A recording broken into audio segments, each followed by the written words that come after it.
पण जसा जसा व्यवसाय वाढेल तसं तसं त्या व्यवसायामधली डेप्थ आम्हाला कळाली पाहिजे। मी जवळजवळ 20 वर्षापासून बिझनेस करतोय, एवढ्या डीपमध्ये कधी गेलो नाही की तुम्ही व्याज का बँकेला देतो। तर आज हे मला कळालंय की मला आता डीपमध्ये जाणं गरजेचं आहे। याच्यामध्ये महत्त्वाचा पार्ट आहे। TR मध्ये गेल्यानंतर लॅग इफेक्ट आणि लीड ॲक्शन केलं महत्त्वाचं आहे।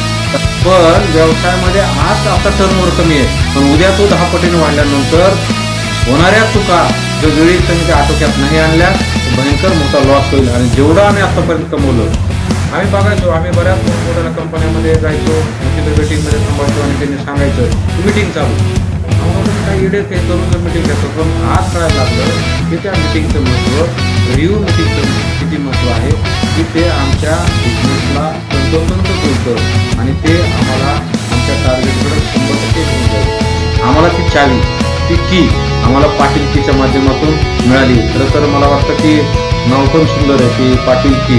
खरं तर पाटीलकी हा जुना संपद आहे की जुन्या काळामध्ये प्रत्येक गावामध्ये पाटील असायचे आणि त्यांची पाटीलकी चालायची। पण तसं बघायला गेलं तर ही पाटीलकी म्हणजे पाटील हे सरनेम आलं आणि की हा इंग्लिश शब्द आला। खरं तर आम्हाला ह्या पाटील साहेबांच्या माध्यमातून एक अशी की सापडली आहे की त्याचा जो बिग पॉईंट आमच्या बिझनेस आहे तो आम्हाला आता ह्या कीच्या माध्यमातून आम्हाला नक्कीच आमचं जे बंद दरवाजे होते ते उघडल्याशिवाय राहणार नाही। आणि भविष्यामध्ये जे आम्हाला मोठं गोल टार्गेट ब्रँड जे बनवायचं आहे त्यासाठी ही पाटीलकी नक्की कामाला येईल असं मला खात्रीशीर गॅरंटी आहे।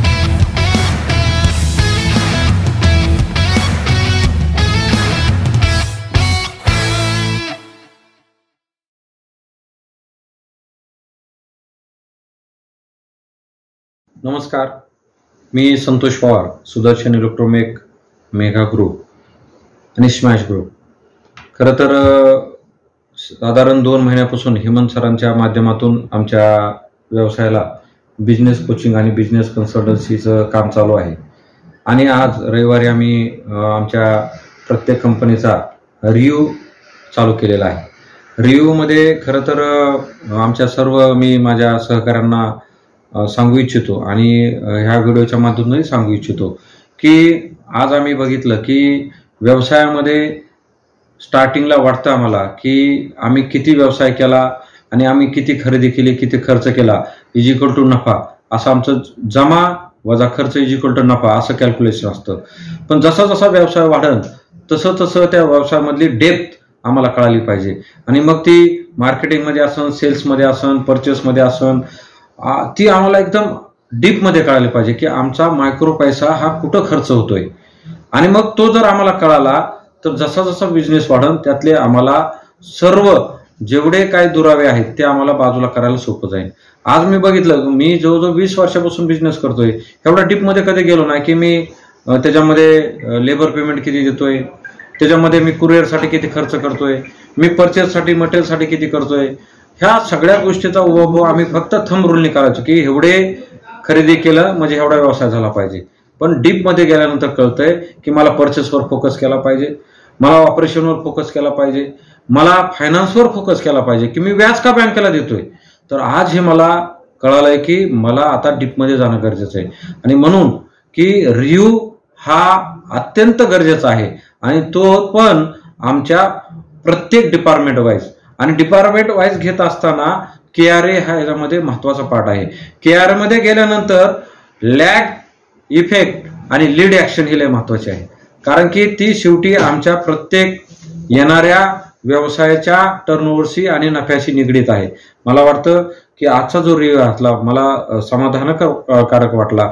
आमच्या सहकार्याला आधी वाटलं की बघितलं की त्यांच्या ट्युनिंग वाटायचं की हा तर बर्डन आहे, हा ओव्हरलोड आहे, पण व्यवसायामध्ये आज आमचा टर्नओव्हर कमी आहे, पण उद्या तो 10 पटीने वाढल्यानंतर होणाऱ्या चुका जर वेळीच तुम्ही त्या आटोक्यात नाही आणल्या तर भयंकर मोठा लॉस होईल। आणि जेवढं आम्ही आतापर्यंत कमवलं, जसं माणसाच्या जीवनामध्ये वेळेच आरोग्याची काळजी नाही घेतली तर मोठं कमवलेलं जेवढे पैसे आम्हाला कुठं घालावं लागतील हॉस्पिटलमध्ये, तसं व्यवसायामध्ये जर आम्ही डिपार्टमेंट वाईज लक्ष नाही दिलं तर आम्हाला कुठंतरी मोठा ट्रिमेंडस लॉस होऊन आम्हाला परत बॅकफुटला जावं लागेल। मला वाटतं आजचा जो रिव्ह्यू होता अत्यंत चांगला होता आणि रिव्ह्यू घेत असताना सरांनी सांगितलं की तो फोकस्ड असला पाहिजे आणि नक्कीच मला वाटतं आम्ही तो फोकस आता चालू केलेला आहे. नक्कीच व्यवसाय वृद्धीसाठी, व्यवसायातल्या नफ्यासाठी हा फायदेशीर राहील असं मला. त्याचबरोबर दुसरं असं आहे की रिव्ह्यूच्या बाबतीत आम्ही रिव्ह्यू घेत असताना एक तर त्याला टाइम बाइंडिंग नव्हतो. आम्हाला वाटलं की आता उधाऱ्या थकलेल्या आहेत, मार्केटला पैसे लोकांचे देणे आहे किंवा बिझनेस आता कमी आहे, तर आम्ही मग तिथून प्लॅन चालू करायचो. खरं तर तो रिव्ह्यू आमचा महिन्याने व्हायचा, कधी 2 महिन्याने व्हायचा. पण आता पाटील साहेबांच्या माध्यमातून त्याला फोकस्ड तो विकली आम्ही चालू केलेला. आणि मला वाटतं की तो डेली बेसिसवर कसा आणायचा, कारण आम्ही बघायचो, आम्ही बऱ्याच मोठमोठ्या कंपन्यांमध्ये जायचो, मग तिथे वेटिंगमध्ये थांबायचो आणि त्यांनी सांगायचं की मीटिंग चालू आहे. आम्हाला वाटायचं काय येडेत की दररोजचं मीटिंग घेतात. पण आज कळायला लागलं की त्या मीटिंगचं महत्त्व, रिव्ह्यू मीटिंगचं किती महत्त्व आहे, की ते आमच्या बिझनेसला तंतोतंत जुळतं आणि ते आम्हाला आमच्या टार्गेटकडे 100% घेऊन जाईल. मला वाटतं की जो विकली रिव्ह्यू आहे तो आम्हाला डेली बेसिसवर कसा आणता येईल, तो ॲटोमाइज कसा करता येईल, ॲटो मोडवर कसा नेता येईल, हा पुढचा आमचा प्रयत्न असेल असं मला वाटतं. खरं तर आम्ही बघतोय आतापर्यंत आमचा व्यवसाय हा सर्व्हिसेसमध्ये होता. सर्व्हिसेसमध्ये थोडंसं मोकळ्या मनाने सांगायला थोडं मार्जिन जास्त असतं. पण आम्ही सर्व्हिस बरोबर ट्रेडिंग आणि मॅन्युफॅक्चरिंग चालू केलं आणि तिथं आम्हाला कॉम्पिटिशन खरी जाणवायला लागली. कॉम्पिटिशन जाणवायला लागली की मार्जिनची, आणि मग मार्जिन हे डिपेंड ऑन फायनान्सचा मोठा पार्ट आहे. खरं तर आम्ही बँकेचं कर्ज किती घेतलंय, त्या कर्जावर असणारं व्याज हे आमच्या व्यवसायाला बाधक ठरतंय आणि म्हणून आम्हाला फायनान्सचे बघणं अत्यंत गरजेचं आहे. मग ह्या रिव्ह्यूमध्ये आम्हाला कळायला लागलं की आम्ही बँकेला व्याज किती देतोय, आम्ही लोकांना किती क्रेडिट देतोय, आम्ही किती दिवस थांबतोय त्यांच्यासाठी, हे पण ह्या रिव्ह्यूच्या माध्यमातून फायनान्शियली आम्हाला समजायला लागलं. एवढा रिव्ह्यू आम्ही डीपमध्ये जाऊन आम्ही थंब रूलने घ्यायचो की बाबा ह्या कंपनीकडे आता 3 महिने झाले पैसे थांबले, पण नियमाने आमच्या परचेस ऑर्डरमध्ये 30 दिवस दिले, मग आम्ही 60 दिवस का थांबलो, त्या कंपनी पुढे बिझनेस करायचा का नाही हे आता आम्ही ठरवणार आहोत आणि ते आम्हाला दिसायला लागले. मग आम्ही ह्याच्यामुळं चांगल्या कस्टमरकडे पण जात नाही, त्यातच घुरपडून राहिलोय. म्हणून फायनान्सचा मॅटर पण ह्याच्यामध्ये मोठा पडतो की रिकव्हरी असन, रिकन्सिलेशन असन, बँकेला देणारं व्याज असेल, हे तेवढंच महत्वाचं आहे. खरं तर हा सगळा जो व्यवसायामधला बिझनेस कोचिंगचा पार्ट पाटील साहेबांच्या माध्यमातून आम्ही तो केला. आणि खरं तर आम्हाला आमच्या खरं तर आम्ही म्हणतो एखाद्या ठिकाणी आम्हाला लॉक उघडायचा असेल तर चावी लागते, कारण की आमच्या चुका आम्हाला ह्या सहजासहजी समजत नाही. खरं तर त्या चुका जवळपास स्वतःच्या चुका स्वतःला कधी सापडत नाही, त्या दुसऱ्याकडून आम्हाला समजल्या पाहिजे. आणि म्हणून आम्हाला ती चावी, ती की आम्हाला पाटील कीच्या माध्यमातून मिळाली. खरं तर मला वाटतं की नाव पण सुंदर आहे की पाटील की. खरं तर पाटील की हा जुना शब्द आहे की जुन्या काळामध्ये प्रत्येक गावामध्ये पाटील असायची आणि त्यांची पाटीलकी चालायची.